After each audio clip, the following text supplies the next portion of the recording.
Bueno, pues ya estamos todos. Bienvenidos a todos los que están participando en este último debate virtual del mes de junio de Bornay. Quiero dar especialmente las gracias a Miguel Torres de Atepo, a Iñaki Pacha de SolarEdge y a José Luis Barceló del medio El Mundo Financiero por acompañarnos en este debate junto con Juan de Dios Bornay, nuestro CEO, y poderos, bueno, pues refrescar y dar una visión diferente sobre el sector de las energías renovables.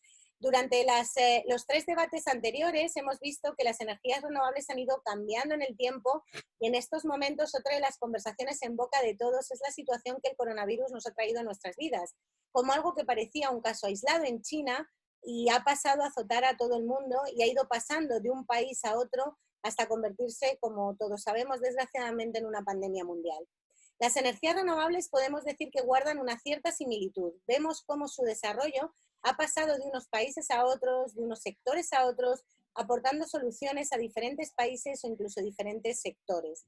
Contamos hoy con el representante de una empresa líder israelí,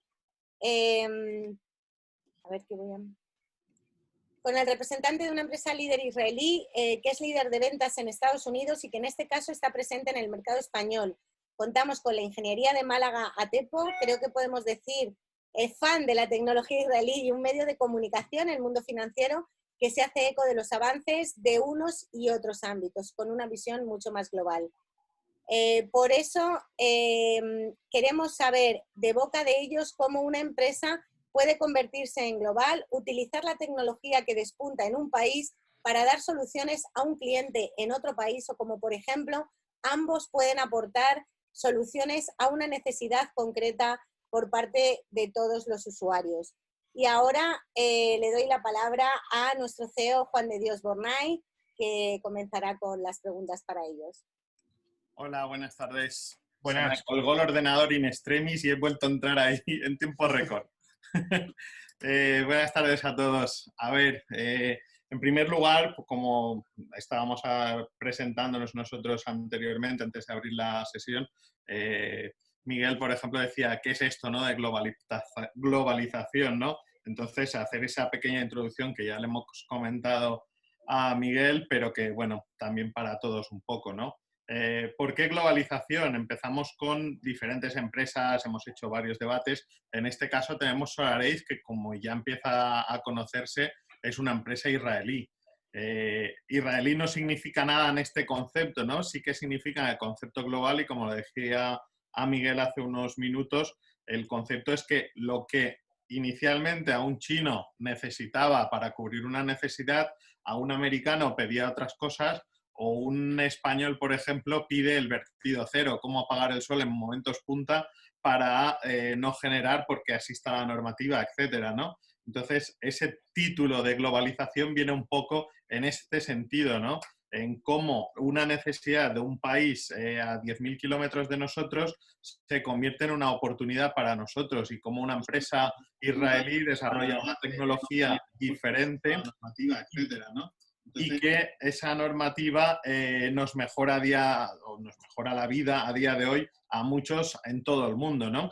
A nivel, por ejemplo, Miguel, vosotros como instaladora, el sentido es también totalmente diferente, ¿no? Es que tú desde Málaga, por ejemplo, te piden una instalación en La Coruña y las necesidades son muy similares, ¿no? Pero al final tienes que o desplazarte o, como en Bornay hemos venido añadiendo en algunas ocasiones anteriores, buscar un competidor, ¿no? Que te ayude con esa instalación y que sea tu mano derecha en La Coruña, ¿no? Con lo cual también introducimos ese concepto global, ¿no?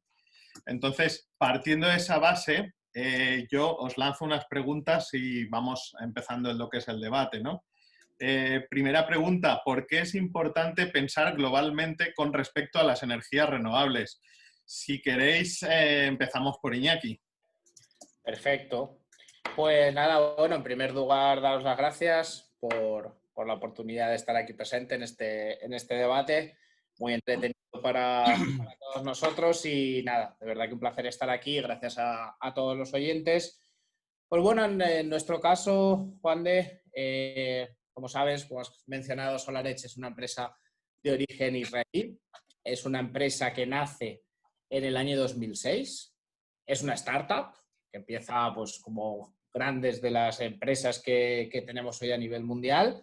Empieza con un capital muy, muy pequeñito y bueno, pues desde el inicio basamos, digamos, el desarrollo de nuestra tecnología buscando, pues, de alguna manera algo diferente, una solución que permita cosechar la máxima cantidad posible de energía de un sistema fotovoltaico, centrándonos bastante en lo que es la generación distribuida, ¿no?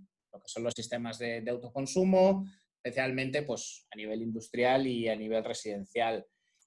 Inicialmente sí que es cierto que lo que es el sector residencial es lo que más tira, es donde ya a los poquitos años de empezar a trabajar ya obtenemos la mayor cuota de mercado, ya somos los número uno a nivel mundial en ese ámbito.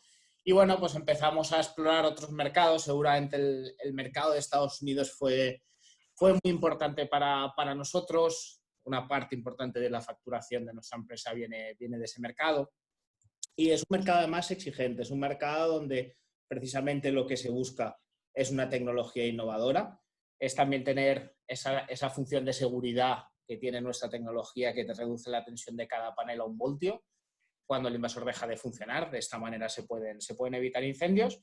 Y bueno, pues de alguna manera lo que se refiere a este asunto, al tema más global, pues insisto, al final todos esos mercados donde se buscaban también unas soluciones premium nos han valido para desarrollar nuestra tecnología y aprender de cada uno de los lugares. Ya a día de hoy somos más de 3.000 empleados por todo el mundo y bueno, pues aquí en lo que es el mercado español empezamos en el 2018 precisamente, bueno, pues la situación que teníamos antes era, ya sabéis, con la normativa anterior, era un poquito más complicada y quizás era, bueno, pues como cualquier multinacional, hasta que no ve que el negocio de alguna manera es un poquito más sólido, no terminas de dar el paso. Pero la verdad que desde que empezamos en el mercado español y portugués, y a medida que hemos ido mostrando las soluciones que tenemos y los indicadores han sabido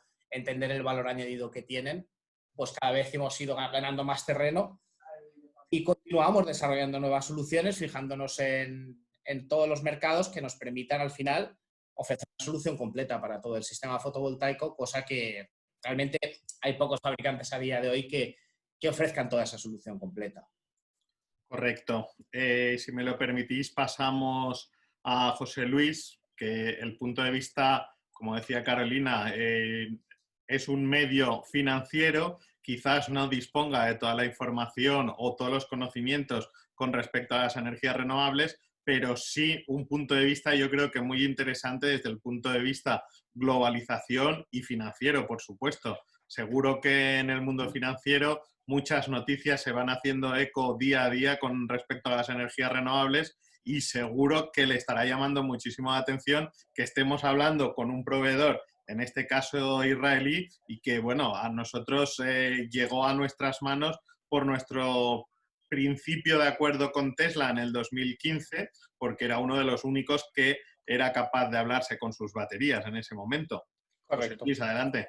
Gracias, Juan de Dios. Vamos a intentar estar a la altura, no vamos a estar al nivel técnico y ingenieril, pero bueno, primero daros las gracias a Bornay, Juan de Dios Bornay, y también a tu equipo, especialmente a Carolina Hernández y a toda la gente que hace posible que Bornay salga adelante, con la cual sí tenemos una información privilegiada de lo que está ocurriendo en el mundo de las energías, eso que se llama energías alternativas, o hasta ahora, luego han ido pasando un poco a la moda, ¿no? Eso de la diversificación energética, si había que sustituir absolutamente todo. Desde luego, si miramos un poco la historia de la evolución, desde el desarrollismo de la revolución industrial, sí vemos que ha habido una evolución a cambios de modelos energéticos importantes, ¿no? Incluso si ves la prensa de 1901, que ya había prensa entonces, se leía, queda carbón solo si seguimos a este ritmo para 50 años, ¿no? Tenemos que recordar que todos los grandes buques, incluso el Titanic, los grandes ferrocarriles, el gran progreso, el gran avance tecnológico y del progreso que había en el momento, se basaba exclusivamente en el carbón. Toda la maquinaria, las textil, los movimientos de máquinas, incluso los primeros vehículos rodados iban a carbón, ¿no? Luego de esto se saltó al petróleo, y fue a partir de los años 30 cuando el petróleo empieza a tener un desarrollo vertiginoso, ¿no? Con distintos sistemas de motorización, desde luego el universo de los plásticos, es decir, todo lo que va paralelo al mundo de las grandes bolsas de petróleo, del gas natural, etcétera. Es posible, cuando empezó la energía nuclear, se pensó que ya era el final también y hemos leído en la prensa lo mismo que se leía en 1901, ¿no? Que le quedaban 50 años al petróleo, se volvía a leer, ¿no? Yo creo que el modelo al que se va de forma más inteligente ahora es quizás el de la diversificación energética, es decir, no tener una dependencia de una sola fuente energética, pero también ser lo suficientemente inteligente como para no depender tampoco de la tuya propia, o sea, ni depender solo de la nuclear, ni depender solo del carbón, como podría haber sido el Reino Unido a finales del 19, ni depender solamente del petróleo, como pudiera presumir ahora los Estados Unidos. O sea, creo que hay que buscar modelos alternativos que den flexibilidad a los mercados, que no te hagan depender de la parte económica y financiera, esa que Juan de Dios presume que sí conocemos bastante bien en el mundo financiero, pero no la conocemos tan bien. Pero fíjate que sí hay datos interesantes que han surgido estos días y cómo se pasa por cuellos de botella cuando llegan los momentos críticos como el que hemos vivido ahora. No te digo ya la crisis del 2008 o del 2010, ese crash, ¿no?, que llevó a los mercados a quebrar. El momento actual, con una paralización mundial, ¿quién podría haber dicho que nos íbamos a ver sometidos y enfrentados a una situación así en la que se han desplomado los precios de los combustibles fósiles, de la gasolina, del gasóleo, del gas natural, etcétera? Ha habido una menor demanda. El principal demandante de petróleo, de gasolina y de gasóleos es precisamente China, que estaba en una fase de expansión enorme, ¿no? Y al desplomarse su demanda, pues han caído los precios. ¿Quién podría decir solamente a finales del año pasado, principios de enero de este mismo año, que íbamos a pasar a esa situación? De esa dependencia es de lo que hay que intentar huir y sí colocarnos un poco más en la diversificación, intentar explorar incluso potenciales nuevas energías que no puedan ir, ¿no? Juan de Dios, al abrir este debate o este webinar o esta tertulia, hablaba también de esa globalización, ¿no? Yo creo, Juan de Dios, y también a Iñaki y a Miguel, se lo comento, me parece que estamos en un momento en el que desde luego hay que tener vocación de empresa global, o sea, uno no se puede quedar solamente encerrado en su concepto micro de un espacio, de un territorio. Hay que tener una mentalidad también de comunicación global, o sea, hay que ser más ambicioso en la comunicación e intentar trascender a tus propias fronteras o a tus propias marginaciones, y luego no confundir algo que a mí me parece que ha sido grave y que no se ha analizado suficientemente bien, ¿no? Y que es la globalización con la deslocalización. El tema de la deslocalización a principios, en torno a 2010, 2012, se empezó a hablar de la deslocalización como una fase en la que las grandes empresas multinacionales y transnacionales estaban buscando fabricar, emprender y hacer las cosas que hacen en su país. Lo hemos visto con Adidas en Tailandia o en Vietnam, lo hemos visto con Apple en China, donde estaban fabricando los últimos Apple. Ha cerrado, por cierto, Apple parte de sus factorías en China, pero hemos visto también cómo Adidas tampoco lo ha pasado tan bien. ¿Qué estábamos haciendo? Al deslocalizar la producción estás deslocalizando, estás cediendo los estándares de calidad de cómo produces tú y cómo demanda tu mercado. Esto es un tema también delicado y grave. Yo creo que no hay que confundir globalización con deslocalización, ¿no? Pero fíjate los efectos que tienen, y lo dejo un poco abierto para el debate, he lanzado solo unas pinceladas, me parece interesante. En las últimas horas he tenido conocimiento por una persona con la que tenemos lógicamente contacto corporativo, empresarial, el caso, por ejemplo, de Repsol, ¿no? Es insólito. Ayer oíamos, por ejemplo, que Pullmantur entraba en concurso de acreedores. ¿Quién podría haber dicho que Pullmantur podía no tener línea de crédito, ¿no? Pero es más grave lo que os voy a contar. Fíjate, se ha estado discutiendo la línea de crédito de Repsol, ¿no? Hasta tal punto de que cuando se han ido a valorar sus activos, los pozos de petróleo y las explotaciones que tenía en el Mar del Norte, etcétera, los bancos lo han valorado como cero. O sea, no le daban un ochavo por los pozos de petróleo y las explotaciones de gas natural. Esto es grave. En un momento dices, ¿cómo puede ser Repsol que no le den los bancos de corte en la línea de crédito? Bueno, esto es un tema insólito, ¿no? Con lo cual, las cosas que damos por sentadas hoy, y estas eran solamente de hace 2 semanas, de empresas multinacionales, ricas, etcétera, no, tienen menos línea de crédito que una persona que está en el ERTE. O sea, ahora mismo tiene más crédito una persona que está en el ERTE. Por eso debemos limitar nuestro punto de vista, ser mucho más humilde en los conceptos y en las formas, El tema de diversificación yo creo que si se traslada también no solamente a las grandes corporaciones y grandes empresas, sino al microconsumo, a las personas, trasladar esto en fórmulas que sean viables para los particulares, yo creo que es el acierto de intentar desplomar los consumos energéticos y las dependencias gigantescas que tienen los estados de la energía para poder seguir creando riqueza y seguir creciendo. Muy bien, muchísimas gracias. Miguel, apórtanos tu visión global, en este caso. Mi visión global, bueno. Pero no deslocalizada, ¿eh? Sí, global del problema. Es verdad que estamos hablando de las energías renovables como un elemento de negocio, pero nos hemos olvidado un poco de una coincidencia que en mi opinión es muy importante, y es que llevamos mucho tiempo hablando de energías renovables como solución, eran muy caras, pero llevan ya varios años, por no decir ya casi una década, que la solución es un negocio también. Hasta ahora no hemos hablado de medio ambiente, es decir, globalmente la solución, bajo mi opinión, como cualquier ciudadano, pues las energías renovables aportan lo que es parte de la solución al planeta global. Las medidas de desarrollo de energías renovables de forma local pues no es la solución para el entorno global.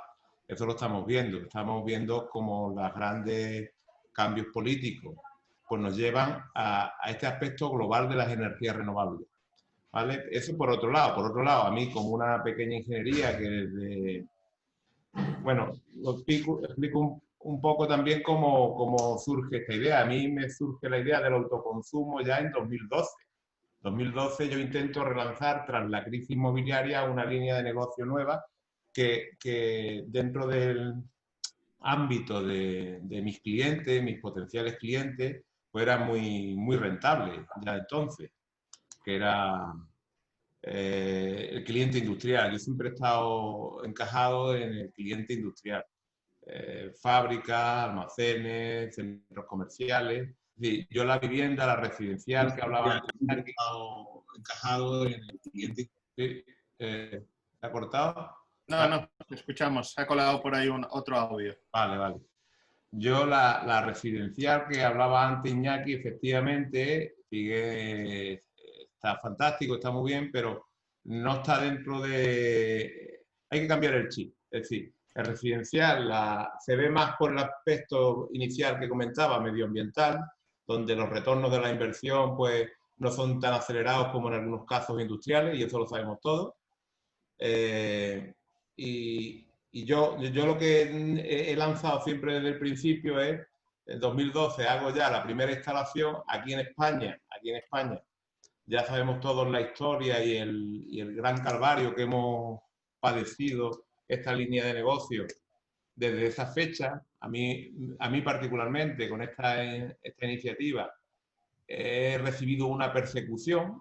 Digo una persecución porque en 2013 hay una reforma energética, la madre del Real Decreto 900, etc. Es decir, yo comienzo y prácticamente dejo parado esta línea durante 3 o 4 años, porque es que no había forma de justificar un retorno de una inversión de una forma lógica con mis clientes.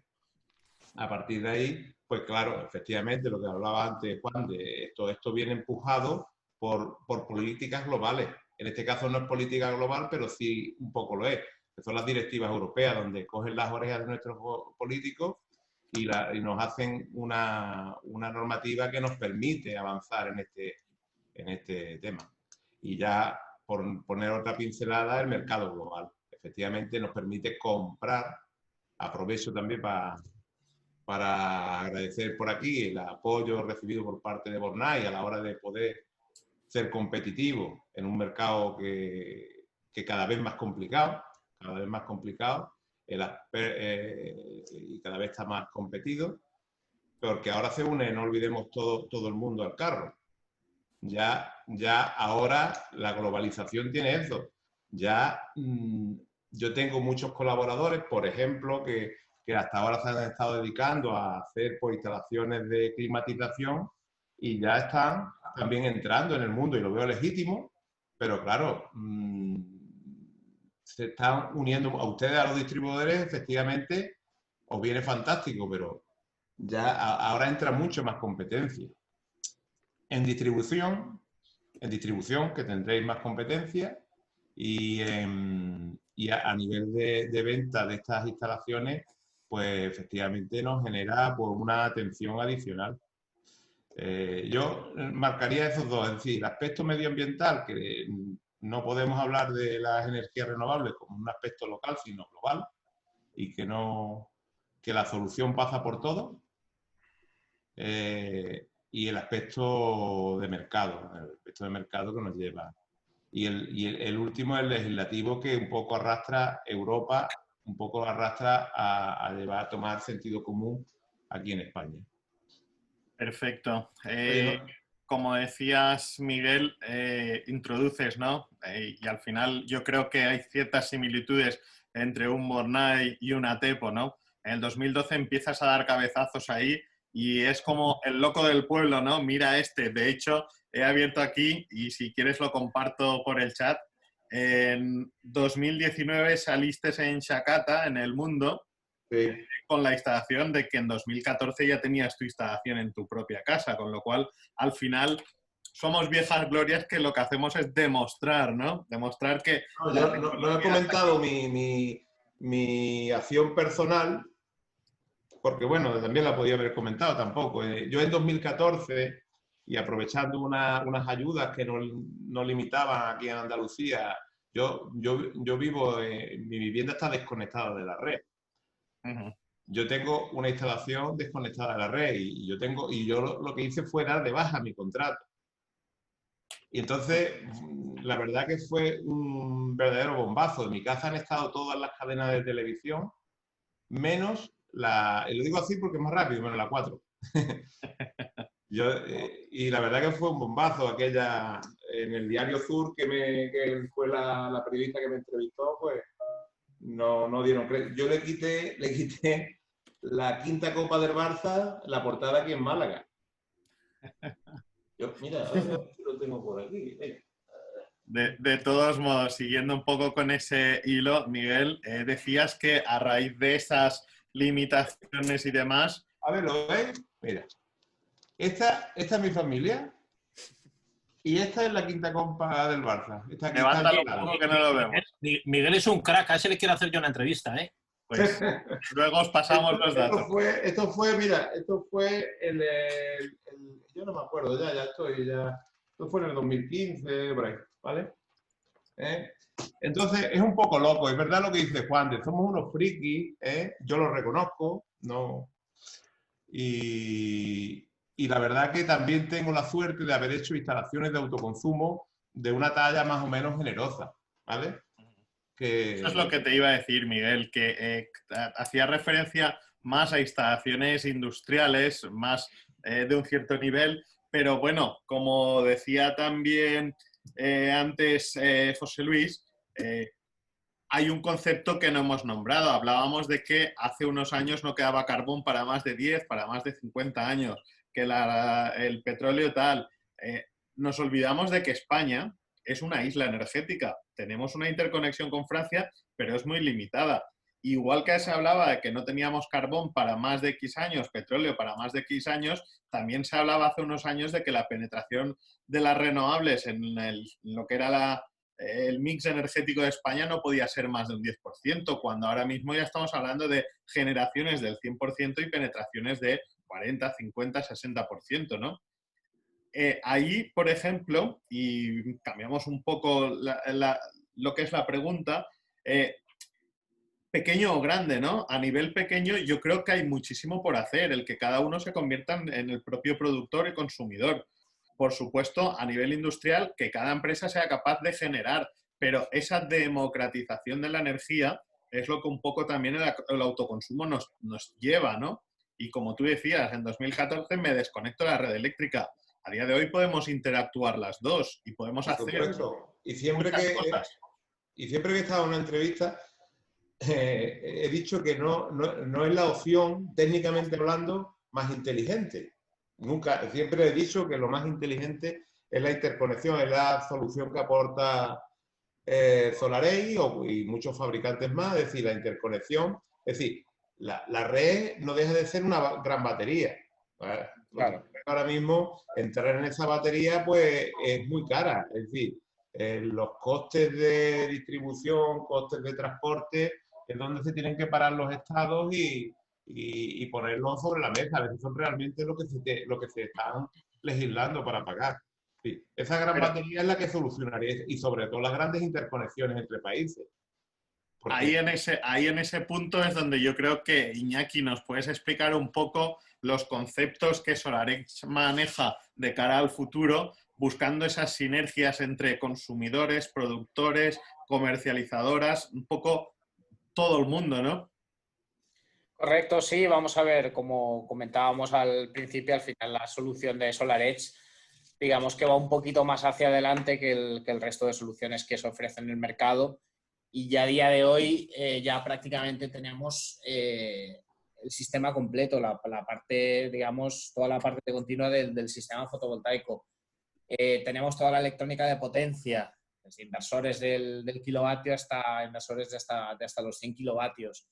Todos los modelos de optimizador para cubrir todos los tipos de paneles que ofrece el mercado.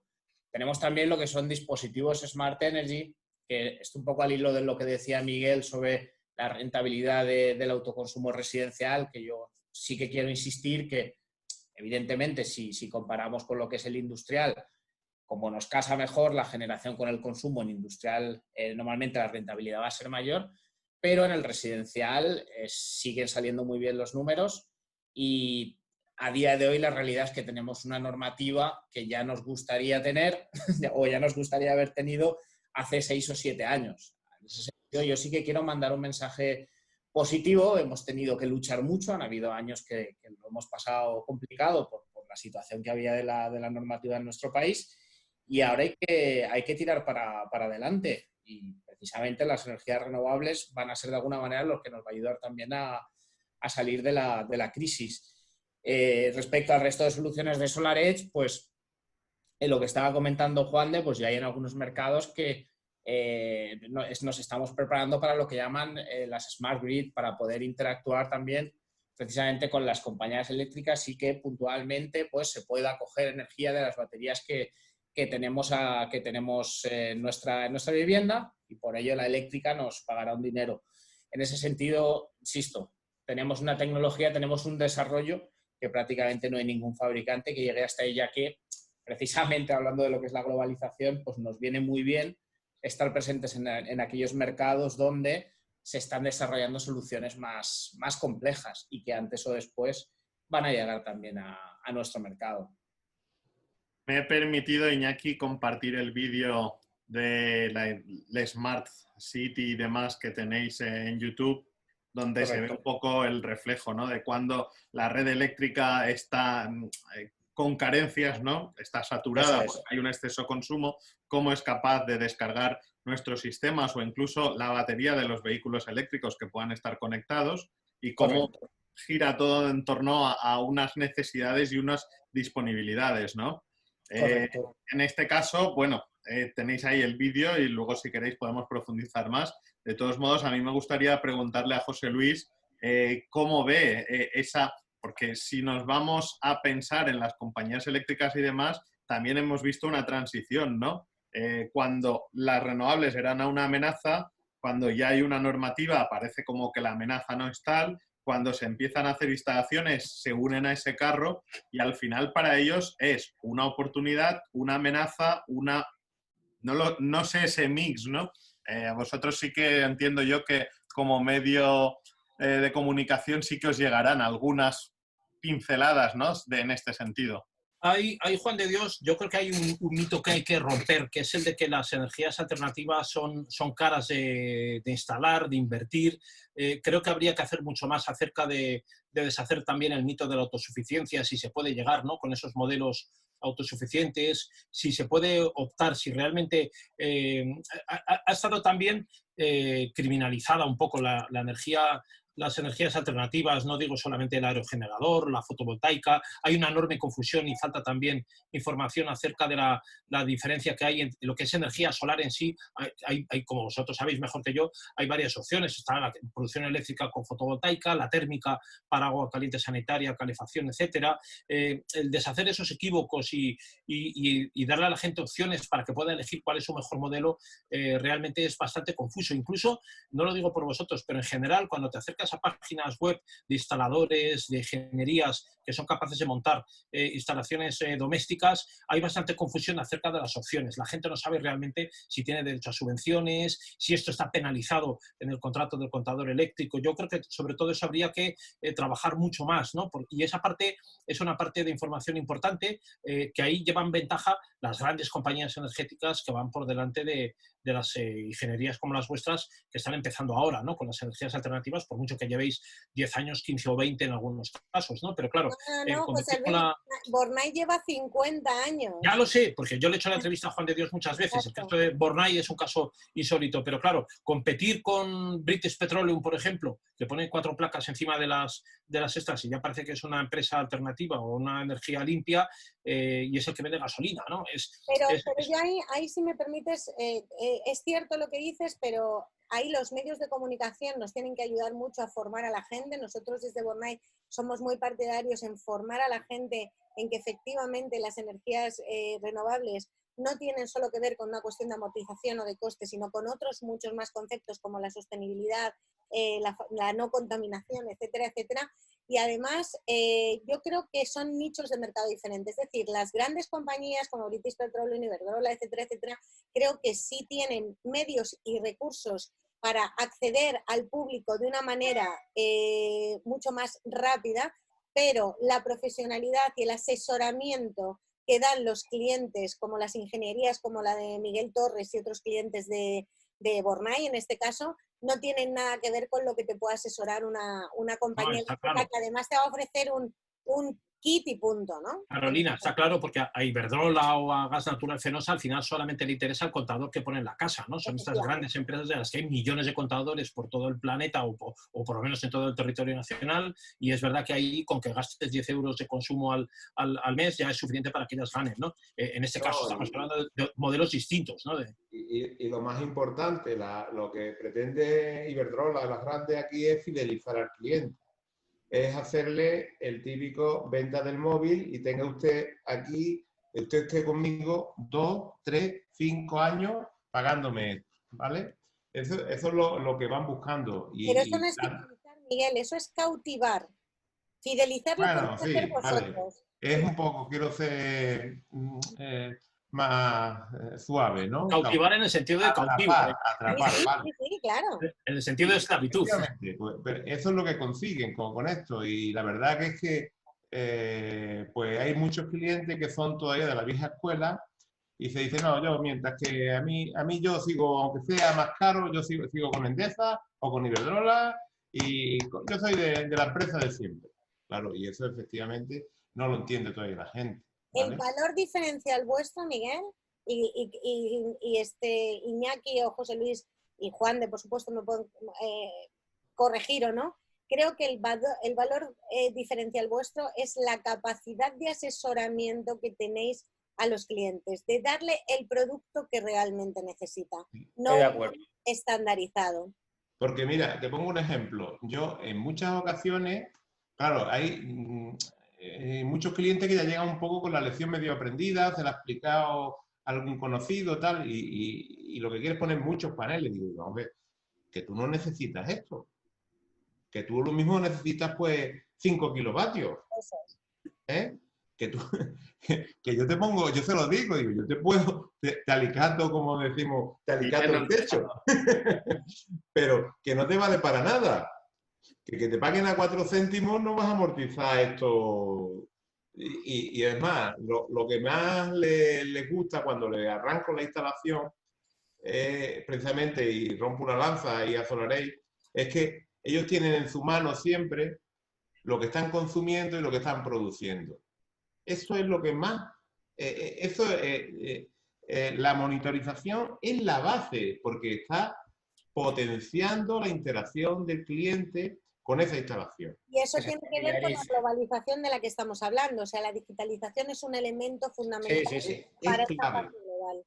Sí. Es clave. Y perdonadme, y ahora abro un poco otro mercado que estamos intentando ser pioneros en él, y es el autoconsumo compartido, ¿vale? Las comunidades de vecinos, que tenemos muchas en España. De hecho, ya hemos hecho una propuesta y creo que bien hecha, y aquí Solareis y el resto de fabricantes todavía no tienen la solución. No tienen la solución de monitorización. Porque claro, ¿cómo interactúa el del quinto A con su instalación? No puede. Es decir, tenemos un acuerdo con una empresa de monitorización que desarrolla los equipos para poder llevar eso a una app, a un teléfono y que esta persona pueda. Lo tenemos hecho, ya lo tenemos maquetado, es decir, para que nos digan, adelante, tiramos. Habrá algunas por ahí hechas, pero todavía que exista un sistema de monitorización para este gran mercado que las comunidades en España no los hay. Al menos yo no las conozco. Tienes toda la razón. De todos modos, Miguel, volviendo un poquito atrás, lo que decías de la fidelización, compañías eléctricas y demás, el mercado que tenemos y más INRI con el tema de globalización, en el anterior debate, por ejemplo, nos introdujo la revista Energías Renovables, Otovo, una empresa noruega que viene a España a captar o a cautivar clientes. Y de hecho, su última estrategia para trabajar en España es que tú no pagas nada. Al final es una forma financiera de fidelizar a los clientes a una comercializadora, a un, no sé, otro sistema que porque no me lo he echado a la cara para ver realmente cómo funciona, pero al final es, yo le monto a usted en su casa una instalación fotovoltaica, usted no paga un duro, sigue pagando mes a mes los diferentes recibos, en este caso del préstamo, pero no paga energía. Y al final es lo mismo, ¿no? ¿Quién cautiva a quién, no? ¿Compañía eléctrica como Iberdrola? Claro, pero es más, es decir, esa misma propuesta se la he hecho yo a este primer proyecto de comunidad. Se la he hecho con la financiera ya, es decir, y le he hecho un plan de financiación donde no solamente no van a pagar, van a comenzar a ahorrar desde el principio. Correcto. Van a comenzar, y entonces ya dice, bueno, pues que no es que porque venga, ¿dónde ha dicho que viene esta empresa? De Noruega. No, Noruega, eso ya lo podemos hacer aquí. Es decir, que... Pero al final el mundo es global, ¿no? Que un noruego venga a España a explotar el sol europeo con inversores que son israelíes y con el inversor que es americano. Con dinero que es alemán, ¿vale? Por ejemplo, ya que estamos hablando de financiación, efectivamente, todo es global, todo es global.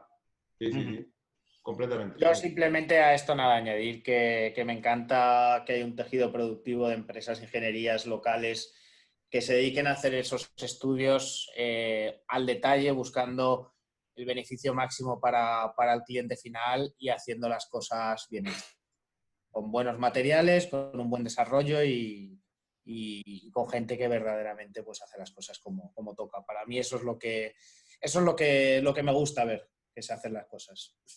Muy bien. Estamos ahora mismo, yo creo que en el inicio de todo esto. Yo siempre que hablamos en un foro, efectivamente, queda tantísimo por hacer que todo va a depender cómo comenzamos ahora a hacer. Ya como comencemos a hacer las cosas mal, algo que se hace mal genera mucho más daño, no solamente a estas instalaciones de clientes, sino a todo lo que contamina. Eso es algo porque, por ejemplo, José Luis hacía mención, ¿no? A Repsol le han tomado como valor de sus pozos petrolíferos 0 euros, ¿no? Pero en España también estamos viendo mucho ruido con respecto a grandes plantas fotovoltaicas, las subastas y demás, que ya empieza a hablarse de nudos de conexión que están saturados y que, sin embargo, no se ha hecho nada, ¿no? Y como que se ha olvidado con este nuevo boom parecido a lo que había en 2005-2006, se empieza otra vez a olvidar ese concepto de autoconsumo, ¿no? A nivel financiero, en algún foro antes ya lo hemos comentado, y era cuál va a ser el coste de la energía de esas grandes plantas fotovoltaicas cuando dentro de 5 años tengamos un excedente de generación y a las 12 del mediodía no haya suficiente consumo. Porque al final esas grandes plantas es un producto financiero en el que un banco te financia X años y tú le garantizas esos ingresos. Pero si el pool energético, como ya ha pasado con esta crisis en Alemania o en Francia, a las 12 del mediodía es negativo, ¿cómo vamos a amortizar esas plantas, no?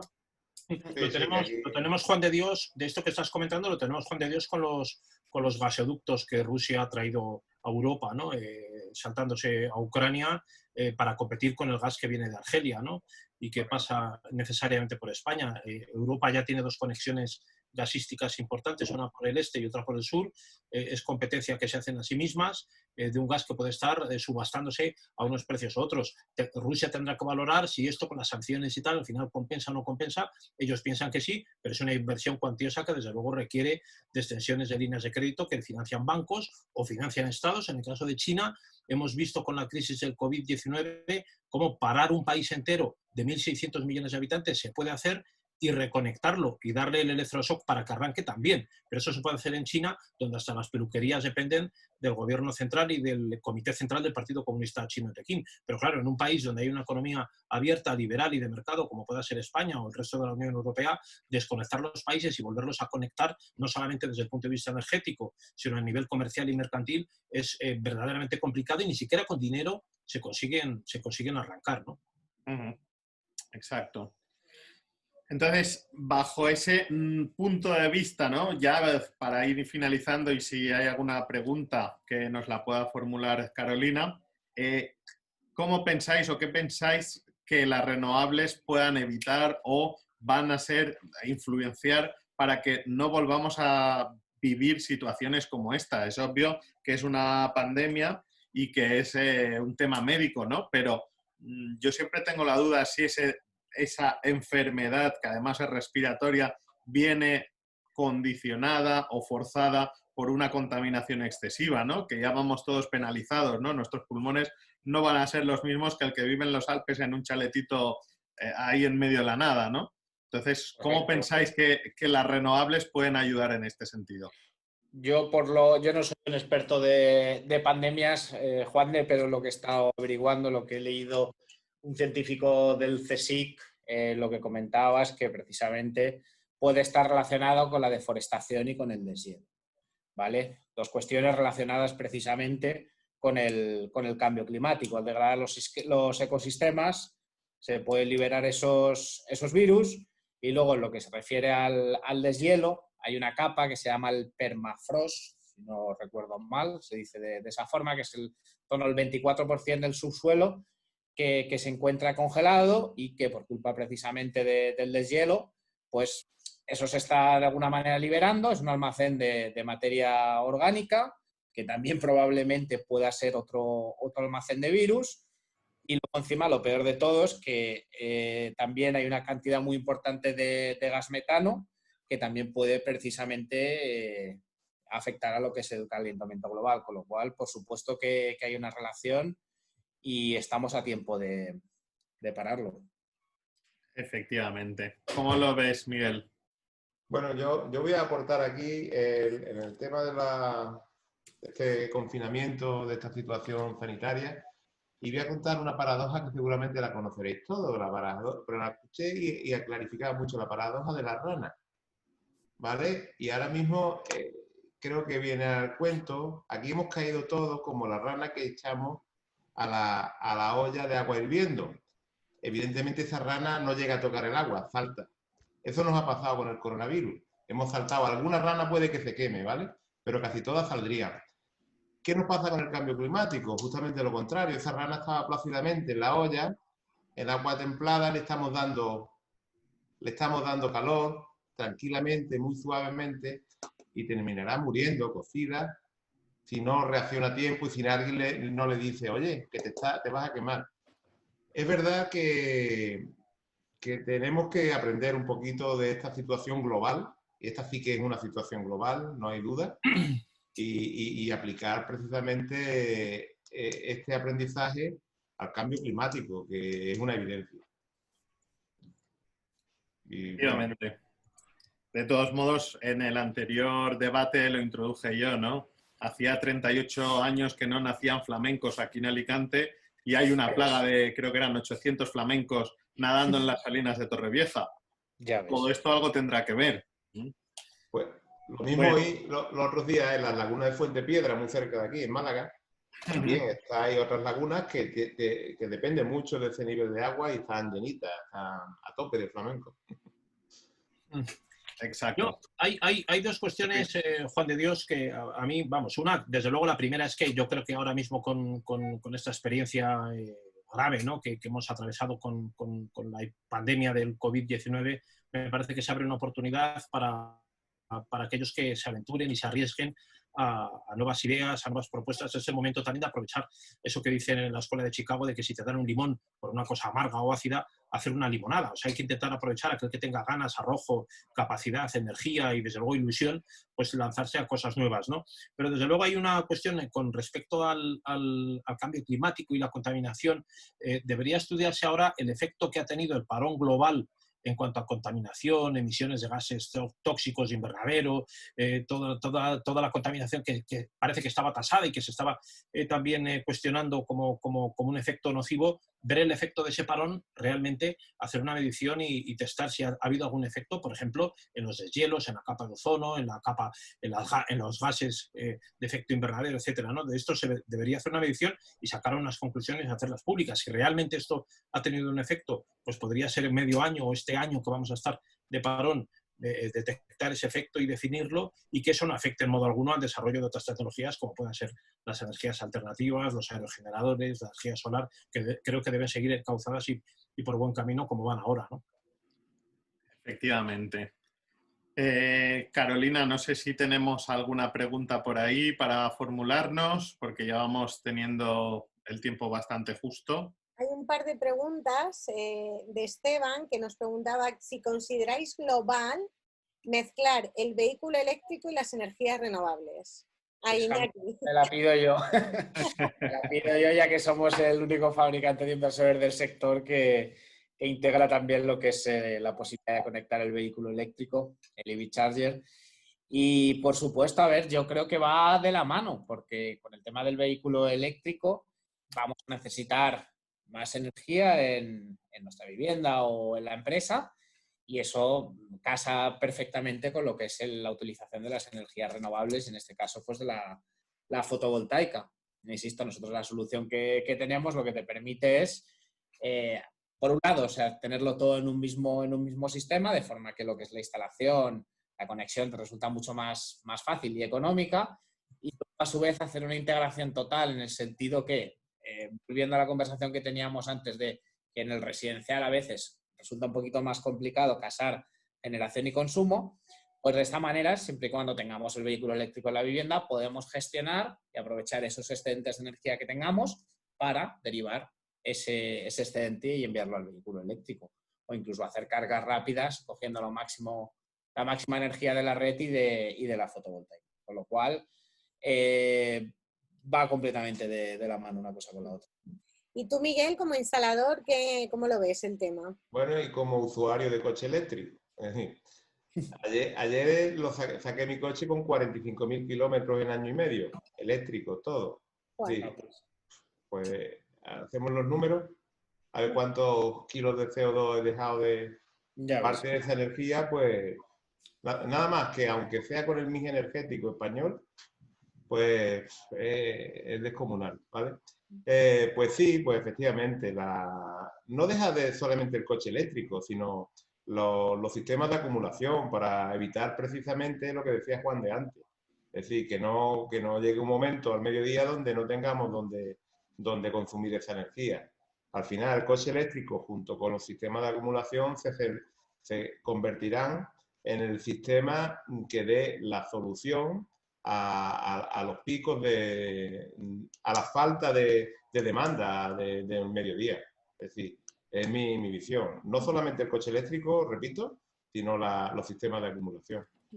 Vale, es que no ¿Y tú, José Luis, desde una visión más externa, coche eléctrico, acumulación? Sí, yo hay una crítica que quiero compartir con vosotros que me hizo un ingeniero del Consejo Superior de Investigaciones Científicas hace pocas semanas, Yo estoy preparando un libro precisamente sobre cambio climático con posturas, digamos, en la distancia, no solamente llevados por la pasión actualmente, sino un poco llevados también por lo que ha salido por los medios de comunicación y darle una posición, digamos, atemporal, no estar en el tiempo que estamos, sino fuera del momento. Y me decía que en un futuro, por ejemplo, no hablando tanto de los coches eléctricos o de los tipos de motorización, sino, por ejemplo, de los híbridos, que hay una redundancia de motorización. Se verán como modelos ineficientes. El coche híbrido es un coche de transición hacia otras cosas, pero tener un vehículo que tiene dos motores para funcionar es absolutamente ineficiente y excesivamente caro, ¿no? Desde el punto de vista energético, pero también del tecnológico. Eso en un futuro probablemente se verá. Es mucho más eficiente una bicicleta, ¿no?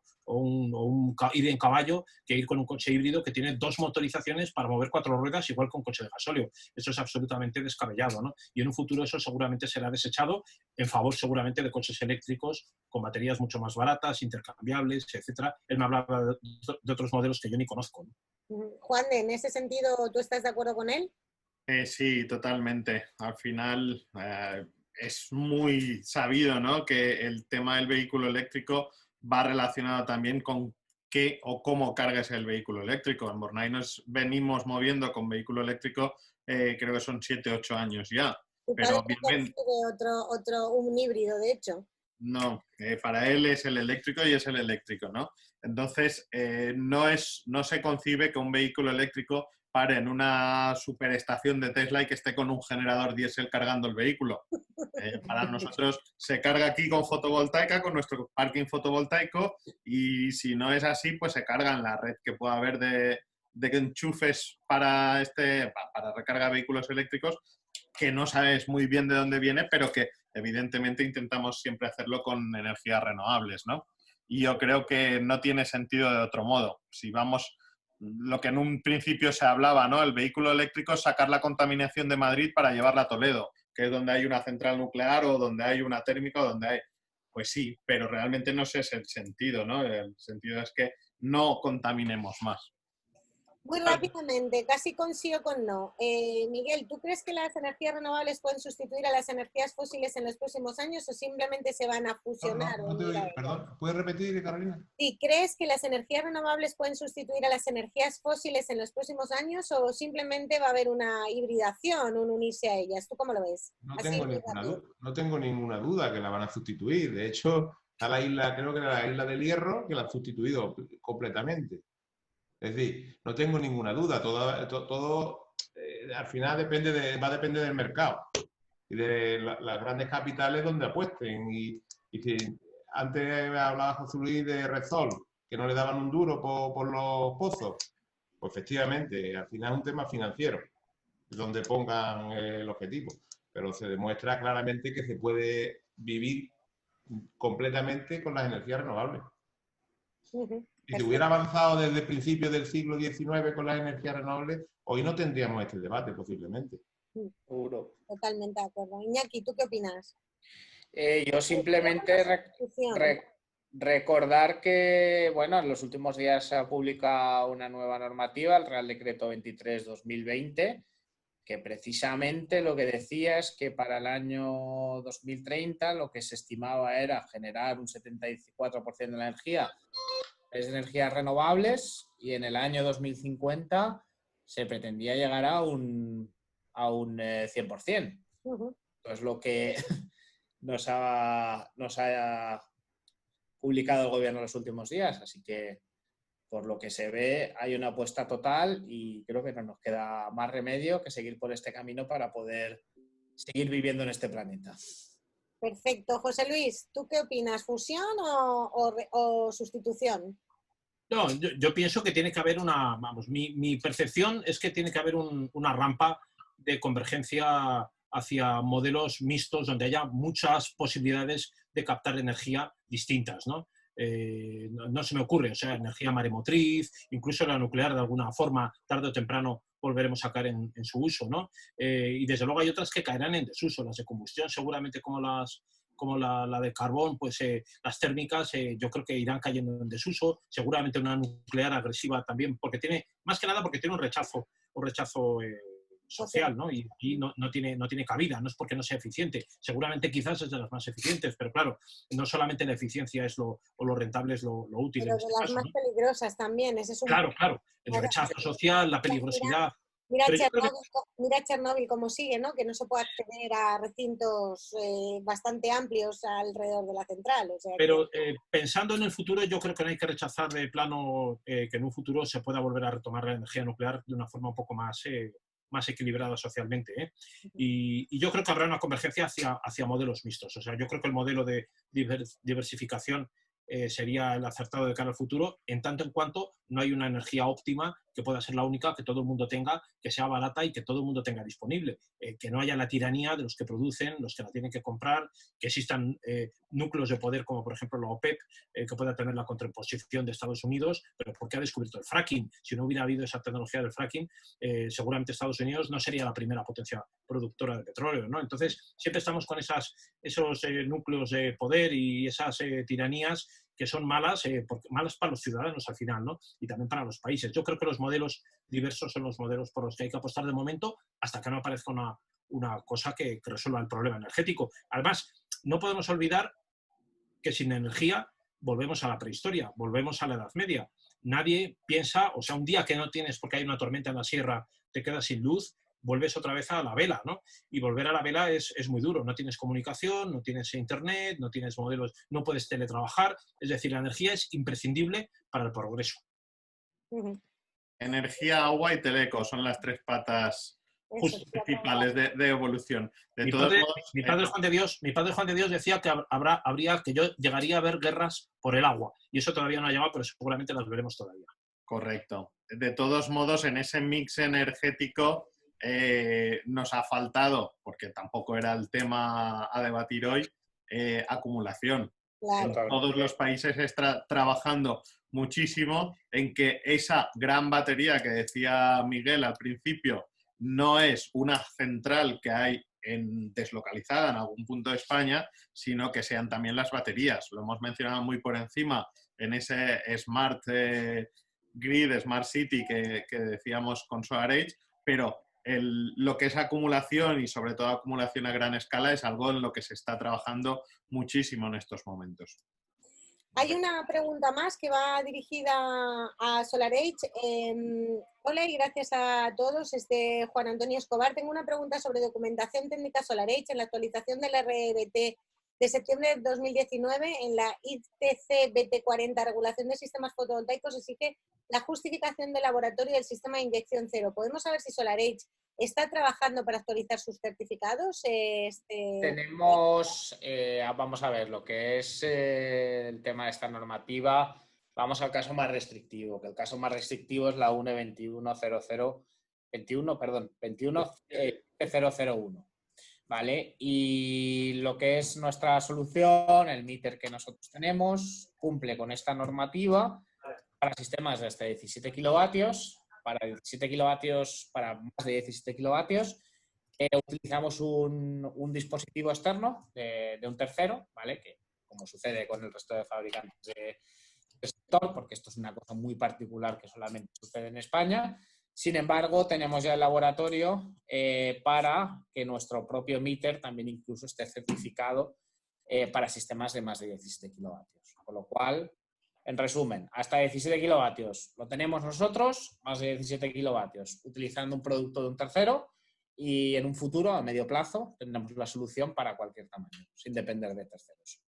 De todos modos, Iñaki, ya lo hemos comentado muchas veces aquí, nosotros, en otros foros, al final es un poco cada comunidad, cada organismo, totalmente, cada funcionario que coge esa documentación te pide algo totalmente diferente. Y de hecho no tiene sentido en estos momentos hacer vertido cero y menos en el sitio donde está Juan Antonio, porque una de las cosas que se pide como requisito es que se vierta la energía excedente, porque en una isla como Ibiza, como Mallorca y como están viviendo de quemar gasoil o de quemar carbón. Entonces, frenar una instalación de renovables por la propia convocatoria que hacía la administración estaba prohibido, sin embargo ahora reclaman esto.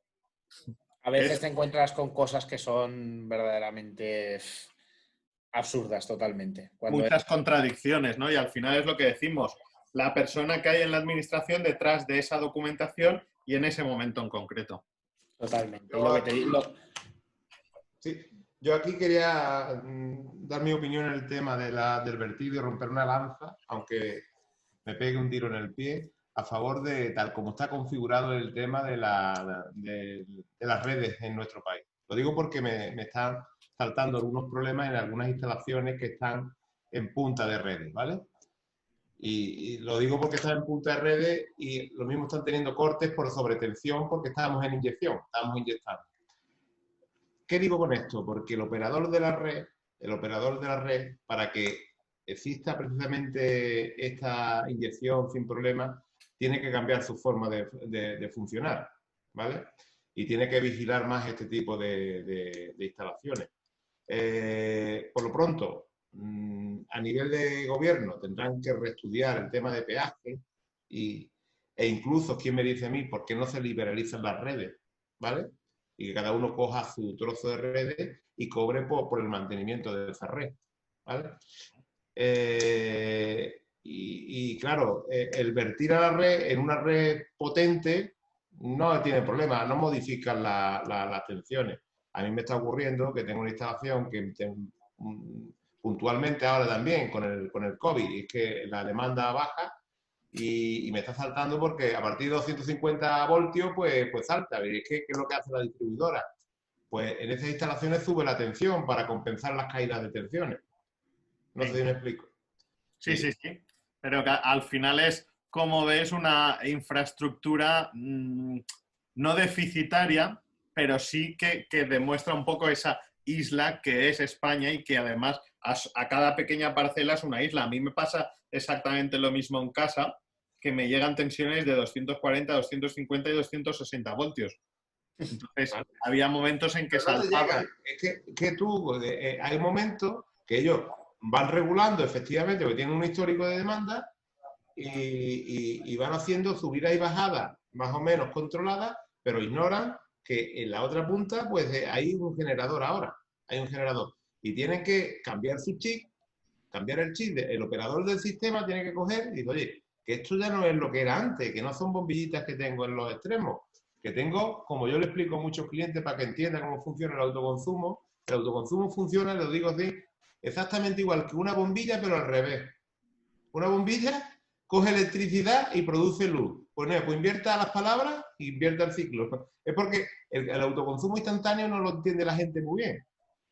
Intenta comprender cómo... Y produce electricidad, efectivamente. Sí, invierte la frase y más o menos lo entiende. Claro, esto cuando tú tratas a nivel de redes es complejo, hay que comprender. Entonces, las redes tienen que autocompensarse y prepararse para absorber esos excedentes. ¿Vale? Si no me pasa como me pasa a Juande o me pasa a mí en esta instalación, que en punta pues saltan, porque los inversores ahora mismo están programados para que salte a partir de 250, 251, y salta porque él mismo se autoexcluye, va subiendo y tiene que evacuar esa energía por ahí. Va subiendo tensión. Si no, añádele a eso, Miguel, algunas instalaciones que no se han hecho o no se han legalizado, con lo cual son totalmente opacas al... Eso también. Totalmente. También te lo vale, digo. pues por cerrar, que ya estamos un poco fuera de tiempo, José Luis, una frase, 10 segundos, que resuma este debate que hemos tenido para ti, según tu criterio. Bueno, no, rápidamente concluir que a mí me parece que hay un antes y un después del crash del 2009 y de esta crisis del COVID. Yo creo que hay que repensar los modelos energéticos, no haber tanta dependencia, ir a modelos mixtos y diversificados hasta que se encuentre la panacea, que yo creo que no va a llegar. La panacea son las energías alternativas, las energías limpias, como los aerogeneradores y la solar de momento. Fenomenal, Iñaki, gracias. Nada, muchísimas gracias por invitarnos a este debate. Y... Una frase que resuma para ti el debate de hoy. Sí, no, simplemente, pues bueno, me parece muy interesante todos los puntos que hemos estado tratando, y está clarísimo que después de, como decía José Luis, de la crisis del 2008 y después de esta última situación, cada vez vamos a estar más orientados a las renovables. Miguel. Yo, sí se puede. Sí se puede. En contra de José Luis, digo, sí se puede. Todos los renovables, yo estoy de acuerdo contigo. Juan de... Nada, para nosotros es fin de debate y fin de este ciclo de debates.